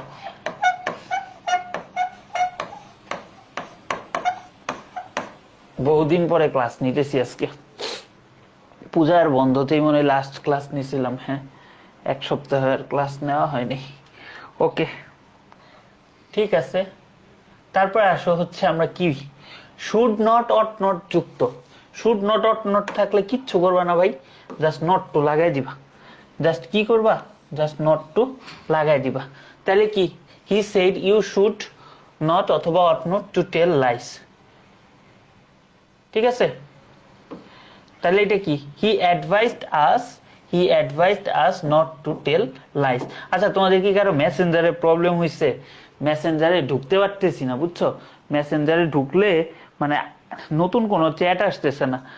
এই ফেসবুকের মানে মোবাইল অ্যাপের এই অবস্থা, অ্যান্ড্রয়েডের। ঠিক আছে, ও মেডিকেল ক্লাসের রুটিন মনে দিতেছে। দেখ, মেডিকেল ব্যাচটা শেষ হলে বাঁচি। আমারও পরীক্ষা শেষ, মেডিকেল ব্যাচও শেষ। আচ্ছা, এই পর্যন্ত ক্লিয়ার কিনা বলো? এ পর্যন্ত ক্লিয়ার কিনা বলো? এ পর্যন্ত ক্লিয়ার থাকলে আমরা হচ্ছে সামনে যাই এবং এই আসতে, এবং আমরা একটা কাজ করি, সেটা হচ্ছে এখন যেটা করাবো এটা না খুবই ইম্পর্টেন্ট, বুঝছো? এটা থেকে প্যাসেজ বলো কিংবা যাই বলো, এটা থেকে প্রচুর প্রশ্ন আসে এবং মেডিকেলেও দু একবার আসছে।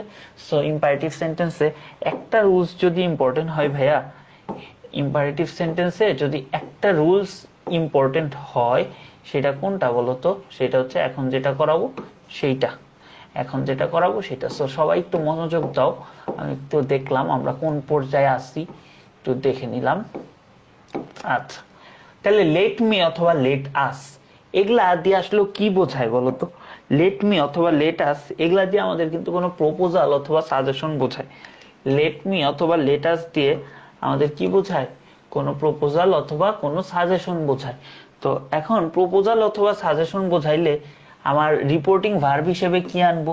প্রপোজ অথবা সাজেস্ট আনবো, স্বাভাবিক ব্যাপার।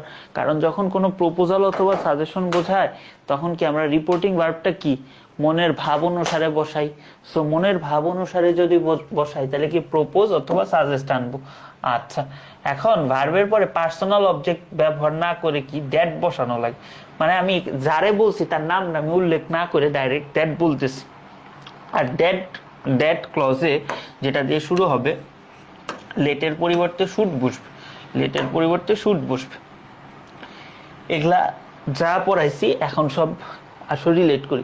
দে said let us have a rest, এটা তোমার কি বোঝাচ্ছে? প্রপোজাল অথবা সাজেশন, প্রপোজাল অথবা সাজেশন বোঝাচ্ছে কি লেট দিয়ে। ঠিক আছে, লেট দিয়ে। তাহলে let us have a rest, তাহলে কি এটা কি আমার প্রপোজাল অথবা সাজেশন বোঝাচ্ছে? তাহলে কি এখানে প্রপোজড হয়েছে, লেটাসের পরিবর্তে কি আমার এখানে প্রপোজড হয়েছে। তারপর কি আমার দ্যাট ক্লজ হয়েছে, তারপরে আমার দ্যাট ক্লজ হয়েছে, পুরাটা দ্যাট ক্লজ হয়েছে। এখন লেট তো আছে আমার এখানে, এই লেটটারে আমি রিপ্লেস করতেছি কি দিয়ে? শুড দিয়ে। মানে আমার যে প্রপোজাল অথবা সাজেশন বোঝাইতো, আমরা শুড বসাইছো, এইভাবে আমরা পুরা জিনিসটারে রিপ্লেস করতেছি। আর এখানে একটা 2 নম্বরে একটা কথা বলা হয়েছে না, ভার্বের পর পার্সোনাল অবজেক্ট ব্যবহার না করে ডিরেক্ট অবজেক্ট হিসেবে দ্যাট ক্লজ ব্যবহার করা হয়। তার মানে যারে বলছি আমি তার নামটা নেইনি, যারে বলছি তার নামটা নেইনি। এখানে কারে বলছি, কারে প্রপোজ করছি, এটা আর বলি নাই। মেন কথা হচ্ছে এইটা, এগুলা পড়ে আসছো আই থিঙ্ক। সো তারপরে দেখো, he said let us wait for her. আচ্ছা, তো এখানেও কি আমরা প্রপোজ দিয়ে করব অথবা সাজেস্ট দিয়ে করব? এখানে সাজেস্টটা ভালো শোনায়, একটা সাজেশন দিচ্ছে। তাহলে হি সাজেস্টেড দ্যাট উই অথবা they should wait for her, wait for her. ঠিক আছে, বুঝতে পারছো তোমরা? আচ্ছা, সি ক্লিয়ার, ওকে। চলো আমরা সামনে যাই। এখন লেটের পর যদি থার্ড পারসন অথবা নাউন থাকে এবং অর্ডার অথবা কমান্ড দেওয়া হয়, ওই যে আবারও বলছি মনের ভাব, বাক্য পড়ে বুঝতে হবে মনের ভাব, যে অর্ডার অথবা কমান্ড দেওয়া হলে কিভাবে হবে। The teacher said let them, ঠিক আছে, এন্টার দ্য ক্লাস। এটা কিন্তু কি let them enter the class. Okay, তাহলে অর্ডার কি দিছে ভাই? এখানে আসলেও কিন্তু অর্ডার দিছে। রিপোর্টিং ভার্বটা কি? অর্ডার। বাকি নিয়ম সেম, শুধু রিপোর্টিং ভার্বের চেঞ্জ হয়েছে, বাকি নিয়ম সেম, বাকি নিয়ম একই, বাকি নিয়ম একই। দেখো, the general said let the soldiers march forward. ঠিক আছে, তো এটা কি, এটা কি করছে বলো তো? একটা কমান্ড দিছে। তাই কি এখানে কমান্ড, আর বাকিটুকু কি সেম, বাকিটুকু কি সেম। বুঝতে পারছো? এটা একটু টাফ, টাফ বলবো না, এটা একটু অ্যাটিপিক্যাল ছিল এই আর কি। ঠিক আছে,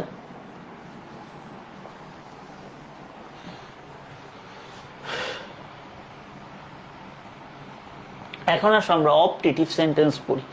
অপটেটিভ সেন্টেন্স আসলে কি বোঝায় বলতো? অপটেটিভ সেন্টেন্স, আচ্ছা, ইচ্ছা মানে অপটেটিভ সেন্টেন্স কি আমাদের কোনো আশা আকাঙ্ক্ষা প্রার্থনা এগুলা বোঝায়, তাই না?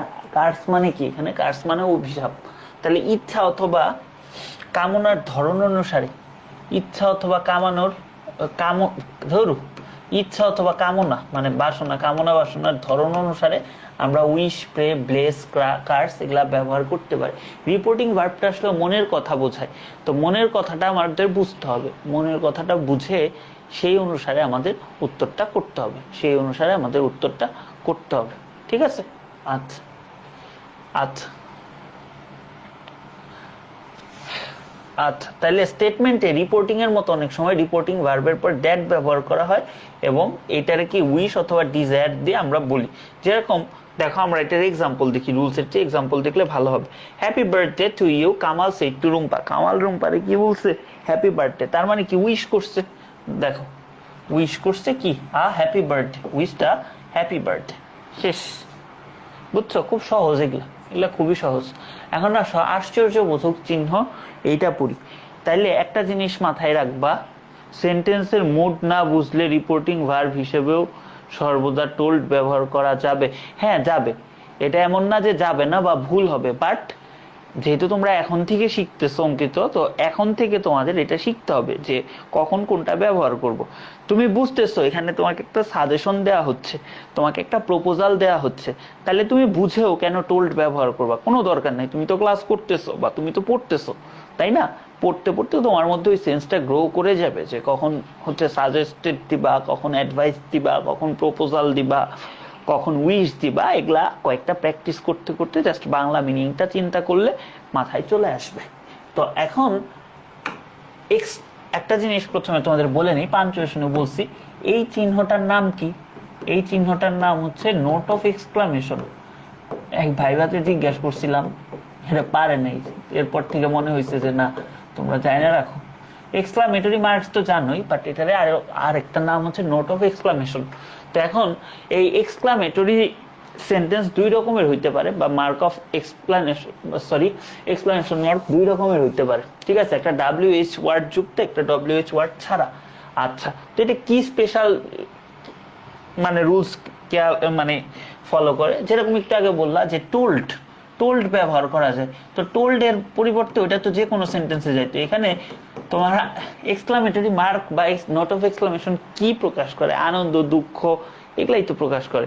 তো তুমি একদম গণহারে এক্সক্লেম দিয়ে দিতে পারো, তুমি গণহারে এক্সক্লেম দিয়ে দিতে পারো। তো এখন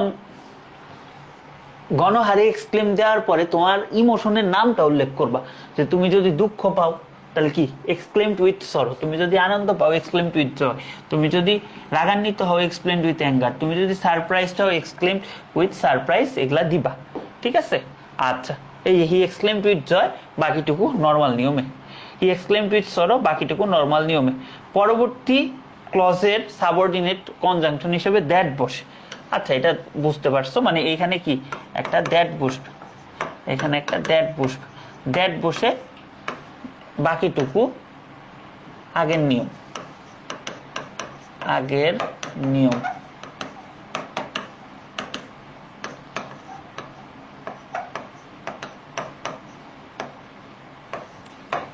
আগের নিয়ম, ঠিক আছে, ওকে। তারপরে এক্সক্লামেটরি এক্সপ্রেশনটাকে এটা সাধারণ স্টেটমেন্ট হিসেবে নিবে, এটা তো স্বাভাবিক। ঠিক আছে, আচ্ছা। আর এখানে যদি কিছু এক্সপ্রেশন থাকে, যেরকম এলা, সুররে, এই ধরনের কিছু যদি থাকে, তাহলে এগুলারে বাদ দিয়ে দিবা। এই হচ্ছে আমার ওভারঅল রুলস ছিল।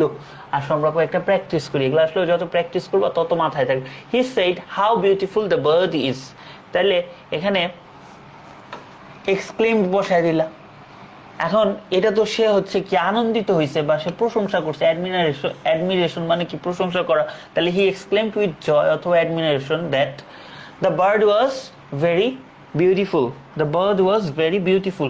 এটা কিন্তু আমার অ্যাসার্টিভ সেন্টেন্সের আনতে হবে, এটা কি আমার অ্যাসার্টিভ সেন্টেন্সে এইটুকু আনতে হবে, এটা আমার অ্যাসার্টিভ সেন্টেন্সে আনতে হবে। কারণ কি এখানে দ্যাট ক্লজ বসাইছো, দ্যাট এর পরে কি হবে, অবশ্যই অ্যাসার্টিভ সেন্টেন্সে বসাইতে হবে, দ্যাট এর পরে অবশ্যই অ্যাসার্টিভ সেন্টেন্স বসাইতে হবে। Hamlet said what a piece of work is man, ঠিক আছে। তো এইটারে কি exclaimed with sense of wonder that, এটা তুমি ইচ্ছা মতো বসাইলা, এটা কত সুন্দর একটা আর্ট ছিল। এই হচ্ছে আমার ঘটনা। তারপর আরেকটা আসো WH কোশ্চেন বিহীন এক্সক্লামেটরি মার্ক, যেগুলাতে আমাদের কি কোনো WH কোশ্চেন নাই, যেরকম এলা আসায় মান্ডান, হায় হায় আমার হয় নাই। তো এখানে তোমার কি he exclaimed with sorrow that he was undone, তাহলে কি exclaimed with sorrow, exclaimed with sorrow, সে কি হয়েছে, সরো হয়েছে, সে দুঃখ পাইছে যে তার হয় নাই, he was undone. Same that বসাইছি, দ্যাট এর পরে কি অ্যাসার্টিভ সেন্টেন্স, তো পুরাটা আগের মতো। They said hurrah I have won the match, এখানে এটা হবে না, তাহলে কি এটা কি হবে বলো তো, they exclaimed with joy that they had won the match, তাহলে কি হ্যাভ এটা হ্যাড এ কনভার্ট হয়ে গেছে। এই ছিল, বুঝছো, এটা পারবা, সমস্যা নেই। ক্লিয়ার? ন্যারেশন আমাদের শেষ, ন্যারেশন আমাদের শেষ। আর একটু আমাদের বাদ আছে, সেটা হচ্ছে প্যাসেজ ন্যারেশন। তো তোমরা ভালোভাবে এই পর্যন্ত পড়ো, বুঝছো, এই পর্যন্ত ন্যারেশন যারা মানে বুঝছো, দুইটা ক্লাস প্রায় 2.5 ঘন্টার মতো নিছি, তো দুইটা ক্লাসে কিন্তু তোমাদের ন্যারেশন পুরাটা শেষ হয়ে গেছে। তোমরা অ্যাডমিশনের যে কোনো বই খুললেই পারবা। আর একাডেমিকটা আরেকটা ক্লাস করতে হবে, প্যাসেজ ন্যারেশনে কিভাবে স্টাইলিস্টিক্স গুলো হবে, মানে কিভাবে তুমি লিখবা। প্যাসেজ ন্যারেশন তো আমাদের আসে, প্যাসেজ ন্যারেশনের নিয়ম কানুন গুলা পড়াই দিব, তাইলেই কিন্তু আমাদের ন্যারেশন শেষ, তাইলেই কিন্তু আমাদের ন্যারেশন শেষ। এবং আমরা বেশ এগিয়ে গেছি, আমাদের বেশ এগিয়ে গেছি। ন্যারেশন শেষ হইলে কিন্তু প্রিপোজিশনটা পড়ায় ফেলবো, ন্যারেশনের পরে হচ্ছে প্রিপোজিশনটা পড়াবো। প্রিপোজিশনটা হয়তো বা 2টা বা 3টা ক্লাসে পড়ায় ফেলবো, একাডেমিকের মতোই প্রিপোজিশন পড়াবো, প্যারা নাই। আর আরেকটা বিষয় হচ্ছে, তারপর আমাদের জাস্ট বাকি থাকবে হচ্ছে মডিফায়ার্স, রাইট? মডিফায়ার্সই তো বাকি থাকে। তো মডিফায়ার্সটা 7 থেকে 8টা ক্লাসে করাবো মডিফায়ার্স। মডিফায়ার্সের আগে পার্টস অফ স্পিচের ওভারভিউ 3টা ক্লাস নিব, তারপর তোমাদের ফ্রেজ এন্ড ক্লজের একটা ক্লাস নিব। ধরো 3টা ক্লাস হচ্ছে পার্টস অফ স্পিচের উপরে, একটা লম্বা ক্লাস নিব ফ্রেজ এন্ড ক্লজের উপর, তাইলে হইলো 4টা ক্লাস। আর মডিফায়ার্সের হয়তো 2টা বা 3টা ক্লাস নিব, ওই 7টা বা 8টা ক্লাসের মধ্যে শেষ করবো। তাহলে আর মোটামুটি আমাদের 10টা ক্লাস করলেই তো শেষ।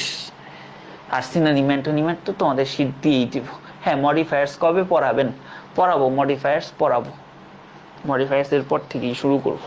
এরপর প্রিপোজিশনটা পড়াই, তারপর মডিফায়ার্সটা পড়ে। এই এত তাড়াহুড়ার কি আছে? তোমরা 26 ব্যাচ কলেজেই যাও না, সিলেবাস প্রায় শেষ, তো শেষই হয়ে গেছে প্রায়। আর 10টা ক্লাস আর কয়দিনই বা লাগবে? আমি কোনো টপিক বাদ দিছি, আসো আমি একটু হিসাব করি। আর ইন দ্য মিন টাইম তোমাদের পড়াশোনা রিলেটেড যে কোনো সমস্যা থাকলে আমাকে বলো, আমি 2 মিনিট লাইভে আছি। আমরা প্রথমে বললাম স্পেশাল ইউজ, তারপর বললাম রাইট ফর্ম অফ ভার্ব, তারপর বললাম কমপ্লিটিং সেন্টেন্স, 3টা আইটেম শেষ। তারপরে আমরা বললাম পাঞ্চুয়েশন, 4টা আইটেম শেষ। তারপরে হচ্ছে 4টার পরে পাঞ্চুয়েশনের পরে আমরা কি পড়লাম? ন্যারেশন, 6টা আইটেম শেষ। সিনোনিম অ্যান্টোনিম তো শীট দিয়ে দিব, 7টা আইটেম শেষ, ঠিক আছে। মডিফায়ার্স আর হচ্ছে প্রিপোজিশন, 9টা আইটেম শেষ। গ্যালাকটিকোস 1.0 শুরু করব 27 অক্টোবর থেকে। তোমরা যারা এখনো কিনো নাই তারা হচ্ছে ভর্তি হয়ে যাইতে পারো। ভাইয়া কিন্তু সেকেন্ড পেপারের চেয়ে ফার্স্ট পেপার অনেক ভালো। পেপার আসলেও মানে তোমরা তো আমার স্টুডেন্ট, তোমরা আমার কাছে পড়ছো, জানো ফার্স্ট পেপার অনেক টিচার পর্যন্ত আছে ঠিক মতো পড়াইতে পারে না, বাংলা অনুবাদ পড়ায় রাখে। সো ফার্স্ট পেপারটা ভালোভাবে তোমরা সিরিয়াসলি পড়ো, আর এখনই কিনে রাখার চেষ্টা করো 27 অক্টোবরের আগে, কারণ ওটা তো ওয়েবসাইট কেন্দ্রিক। পরে কিন্তু যখন বললো ভাইয়া ডিসকাউন্ট দেন, আপনার বিকাশে পাঠাইলাম, এগুলা বললে কিন্তু হবে না। প্রোমো কোড যেটা দেওয়া আছে এটা টোটালি ওরা মেনটেন করবে, এসিএস মেনটেন করবে, ওরা দেখবে, ঠিক আছে। আও ভালো একটা কথা ভুলে গেছি, প্যারাগ্রাফের উপর 2টা ক্লাস হবে বা 12টা ক্লাস আছে। দেখি নভেম্বর মাসটা চেষ্টা করব তোমাদের হচ্ছে টানা সপ্তাহে 3 দিন ক্লাস নেওয়ার। আমি কথা দিতেছি না, বাট চেষ্টা করবো আর কি, যদি আমার ব্যস্ততা একটু কম থাকে আর কি, কারণ তোমাদের শেষ হইলে আমারও ভালো।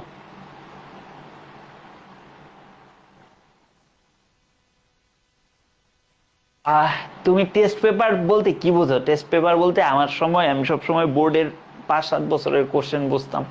তো তুমি 2016 থেকে 24 পর্যন্ত করো ভাইয়া, এনাফ। তারপরে তুমি অন্য অন্য কলেজ বা কিছু তুমি দেখো আর কি।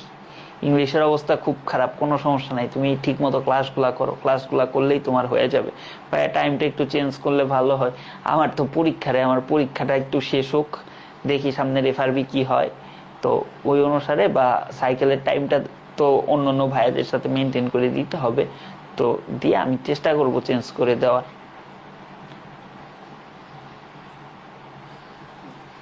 আর আমারও নতুন সেমিস্টার শুরু হইলে আসলো, শুক্র শনিবার ছাড়া টাইম পাবো না। তোমাদের যত আগে শেষ করি তত হচ্ছে আমার ভালো হয়, ঠিক আছে? আমার ভালো হয়, আমি মানে বিদায় নিতে পারি আর কি তত আগে। বলো।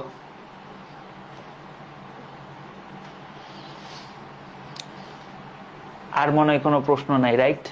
প্রশ্ন থাকলে করতে থাকো, আমি স্লাইডটা সেভ করি এবং তোমাদেরকে স্লাইডটা দিয়ে দিব।